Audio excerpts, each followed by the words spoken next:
Hello and welcome to day 11 of our 14-day summer roller coaster road trip across America. We spent 2 weeks travelling the best amusement parks in that top right corner of America to be spited by Top Thrill 2. Cheers, Cedar Point. Oh well, there's still over 100 incredible roller coasters to experience, including Waldemeer's Ravine Flyer 2, Hades 360 at Mount Olympus, and Wildcat's Revenge at Hersheypark. And that's where we are on today's stop of the road trip. The Candy Corporation's casual amusement park is home to an impressive 15 roller coasters, which are slightly unique in their layout and designs. From this classic Schwarzkopf looping coaster that takes a pleasant hike on the hillside, to a B&M inverted coaster that really doesn't want to get its feet wet. Join us for the sweetest day at Hersheypark on day 11 of the USA roller coaster road trip.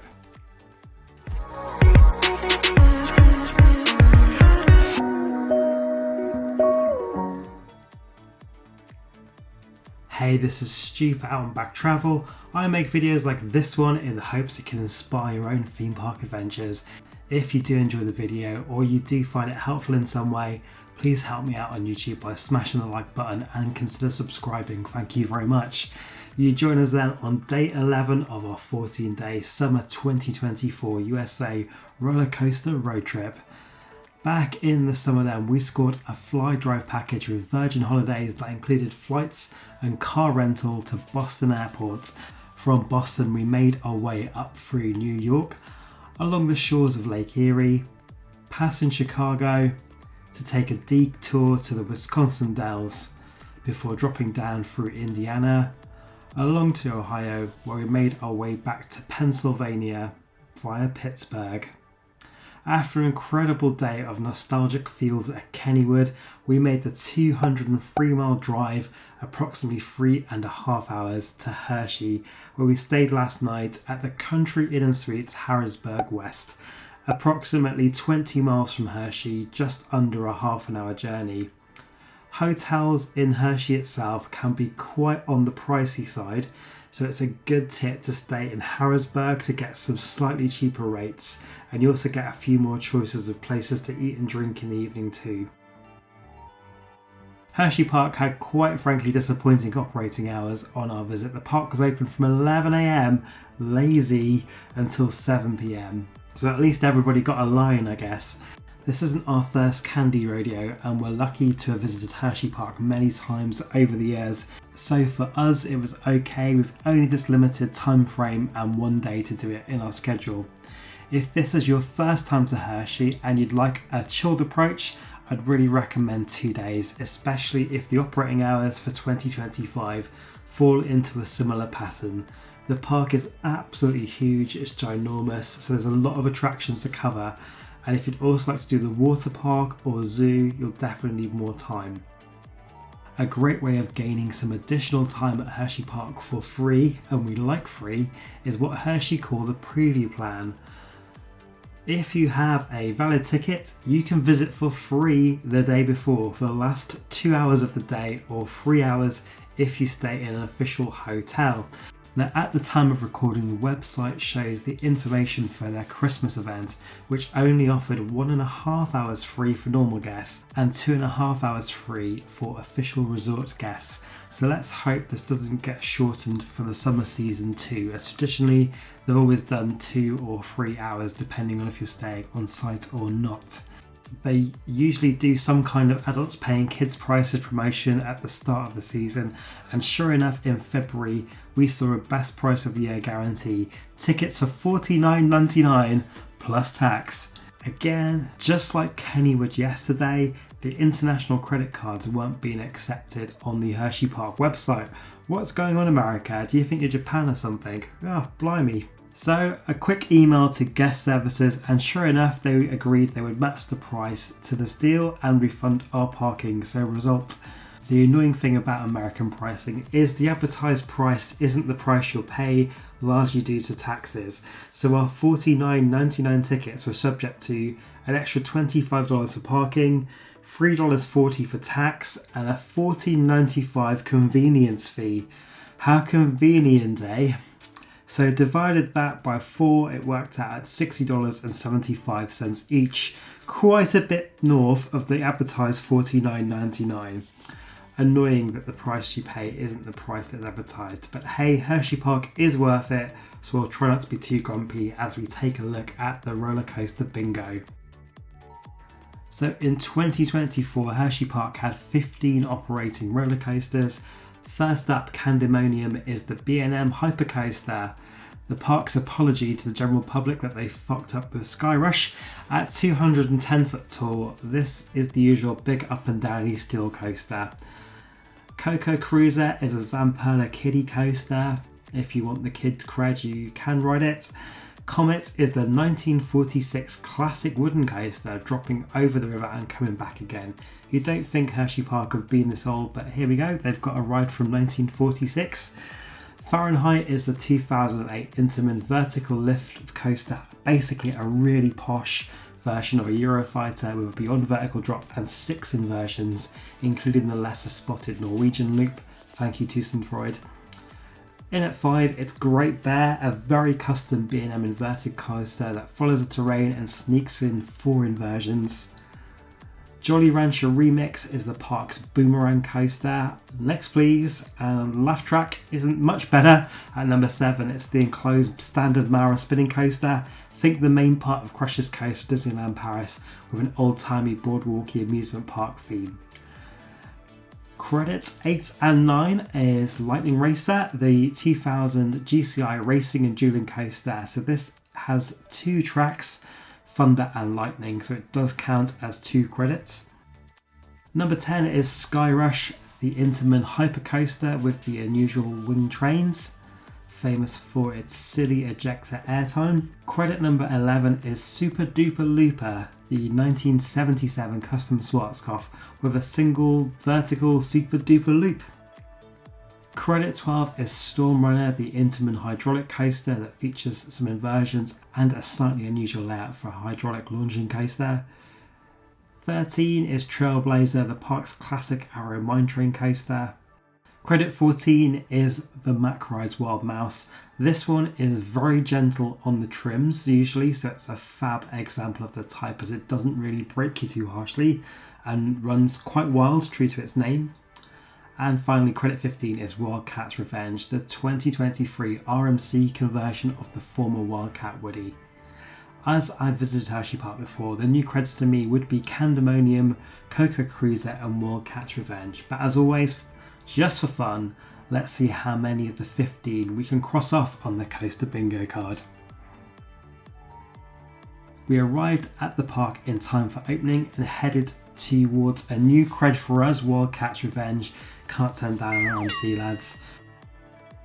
This ride has double-sided lockers, so you'll place your loose items into one side of the locker and then retrieve them on the other side as you exit. Lovely to keep any valuables secure while you ride, and lovely to have this high capacity system. The coaster was completely wild, as the name suggests, a very similar flavour and vibe to Iron Gwazi, and such a great improvement over Wildcat, a fantastic addition to Hersheypark.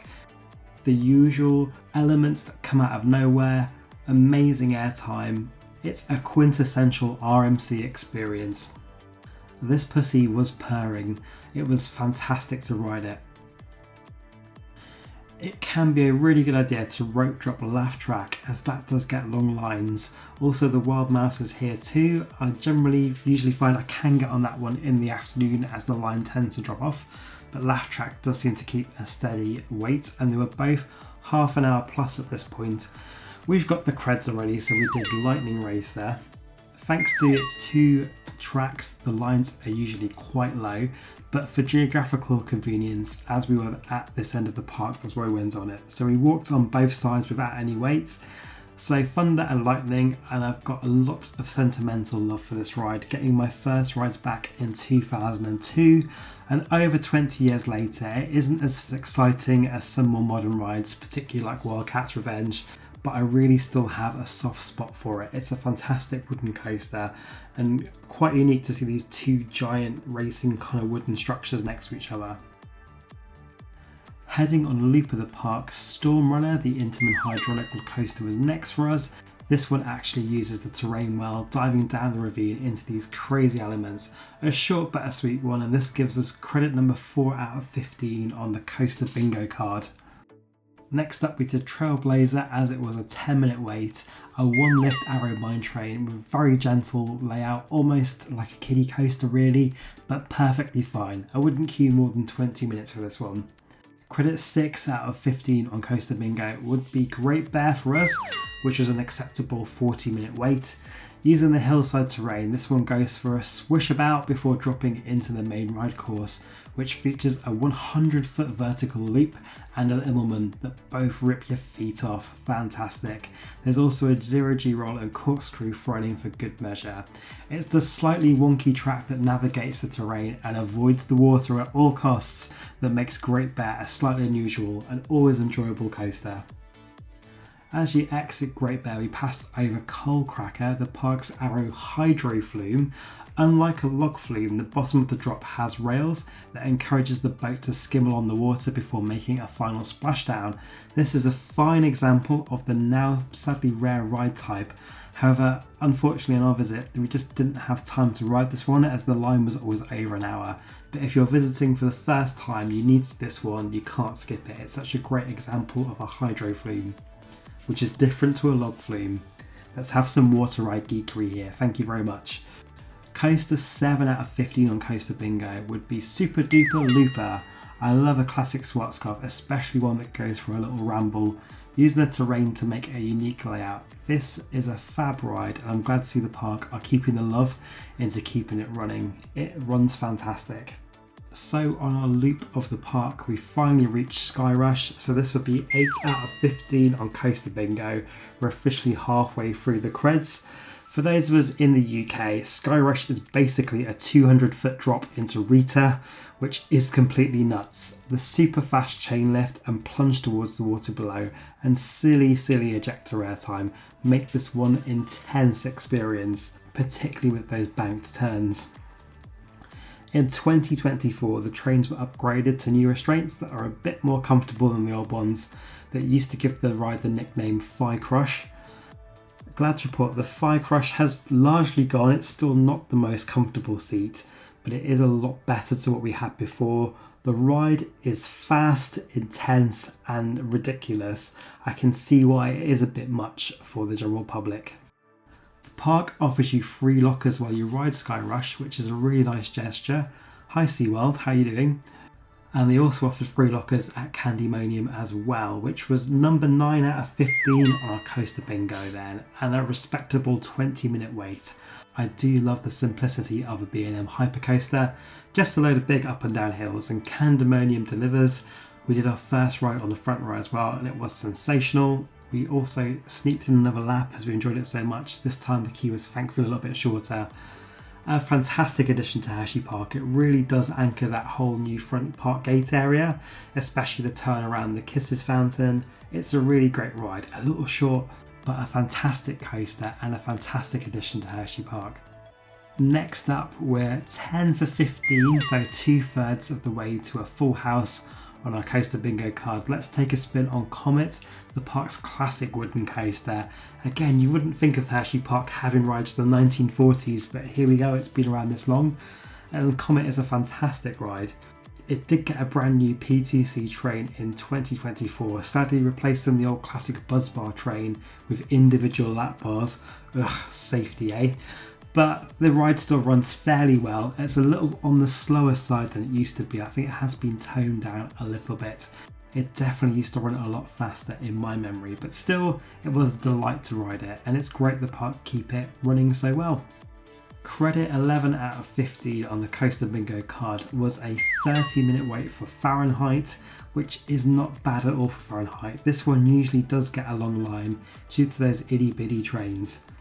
Fahrenheit is such a sleeper hit. It's full of fantastic airtime and big flowy inversions, which are incredible, especially the unusual Norwegian loop. Look at it go, swishing around here. It's just fabulous. And of course, the vertical lift and beyond vertical drop are always fantastic. Such a great ride, completely underrated. By the time we'd left Fahrenheit, the time is about 6 in the evening, so just under 1 hour of the day left, so we had to join the 30-minute queue for Wildcat's Revenge.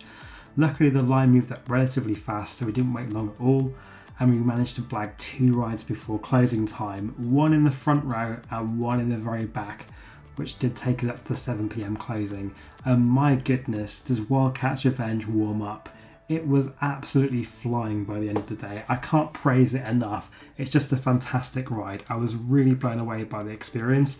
I wasn't expecting it to be this good, but it is sensational.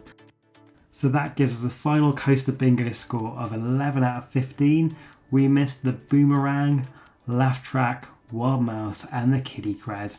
Of course, due to the shorter operating times today, we had to prioritise some attractions, so completely fine with the ones we rode and the ones we missed. It's no big loss at all as we have visited the park before. I'm a little disappointed with the hours, which meant we had to make some sacrifices today, particularly not getting to do Cold Cracker or the vintage cars or even the Kisses Tower. I love going up in that, and it would have been good to go see the zoo, but sadly there was no time. It does seem whenever I visit Hersheypark, whether that be early summer, late summer, midweek or weekend, it's always completely rammed. So you have to go expecting queues. There's usually quite long queues. So again, if this is your first visit to Hersheypark, maybe plan 2 days or at least get there for the preview session the night before and make the most of having those extra couple of hours for free. And of course, no visit to Hersheypark is complete without visiting Chocolate World. This does usually open before the park opens and after the park closes. It usually is busy around the park kind of kick out time, but it's worth it as it's completely free to enter and go on the dark ride to see how chocolate's made, and of course you get a free sample of Hershey's at the end, as well as access to the colossal gift shop. After leaving Hersheypark, we headed to the Soda Jerk Diner. This is a less than 10-minute drive away, and it's a true classic 1950s style diner, which was a welcome slice of Americana for us. I'd really recommend it if you're in the area. The food was fantastic and the vibes are immaculate. Just look at it, it's so fab. So coming up on the next instalment of the road trip, we're visiting Six Flags Great Adventure for my first RMC single rail coaster. Will they live up to the hype? We navigate the cost-cutting measures, and take what would be our last ever rides on King Dakar. Who would have known? In the future, I'll put together a summary episode with tips for planning your own roller coaster road trip. So if you have any questions on how you put a road trip together or any kind of tips you need, please leave them in the comments below. I'll be happy to help. Thank you so much for watching if you have been, and until next time, stay safe on the way out and back.